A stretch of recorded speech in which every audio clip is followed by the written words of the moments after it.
Imaginez que vous entriez dans un lieu de travail où les sourires cachent des secrets et où les rumeurs se propagent à la vitesse de l'éclair. Un endroit où la gentillesse est éclipsée par l'ombre des ragots. C'est la réalité à laquelle beaucoup d'entre nous sont confrontés, où la frontière entre l'amabilité et la tromperie s'estompe. Les commérages ne sont pas de simples bavardages inoffensifs, c'est un destructeur silencieux de la confiance et de l'unité. Il empoisonne les relations, engendre la peur et transforme les collègues en ennemis. Et si nous pouvions changer ce discours, et si nous pouvions transformer nos lieux de travail en sanctuaires de gentillesse et de respect? Voici Sarah, une employée dévouée qui se retrouve au centre des ragots du bureau. Elle est constamment remise en question. Ses actions sont examinées à la loupe et ses intentions sont mises en doute. Pourtant, elle choisit de ne pas se laisser abattre. Au contraire, elle s'élève, se concentre sur son travail et diffuse de la positivité. À plusieurs reprises, elle a surpris ses collègues en train de parler derrière son dos. Lorsqu'ils ont réalisé qu'elle les avait surpris, ils ont essayé de lui sourire comme si de rien n'était. Mais Sarah n'a pas pu cacher sa douleur, son visage s'est figé, leur montrant qu'elle avait entendu chaque mot. Pourtant, elle a choisi de ne pas les affronter. Au lieu de cela, elle s'est comportée avec une force tranquille, se concentrant sur son travail et refusant de laisser leurs paroles la définir. Sarah savait que s'élever au-dessus de leur comportement était le plus grand acte de courage. Alors, comment pouvons-nous nous libérer des chaînes du commérage? Tout d'abord, reconnaissons les dommages qu'ils causent. Les ragots sapent la confiance, portent atteinte à la réputation et créent un environnement toxique. Mais en choisissant l'empathie plutôt que l'envie, nous pouvons commencer à guérir.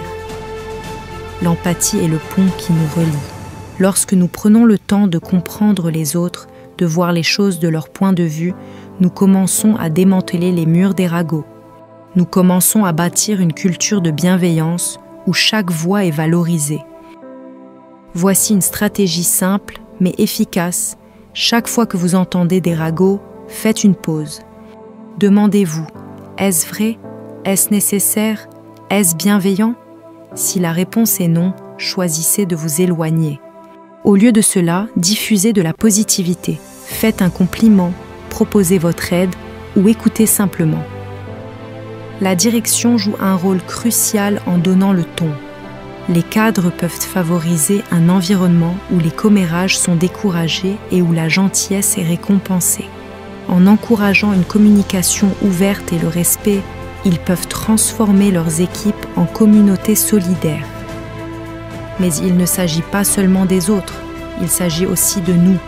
Réfléchissons à nos propres actions.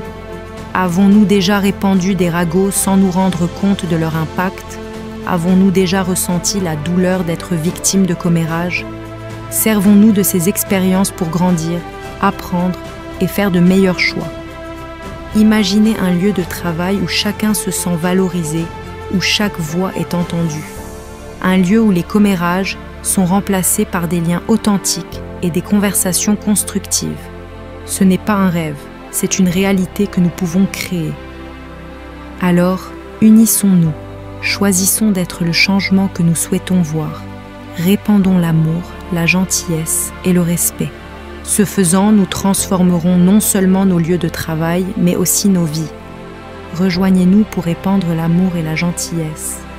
Construisons une communauté qui s'élève les uns les autres au lieu de nous rabaisser. Ensemble, nous pouvons créer un monde où la gentillesse l'emporte sur tout.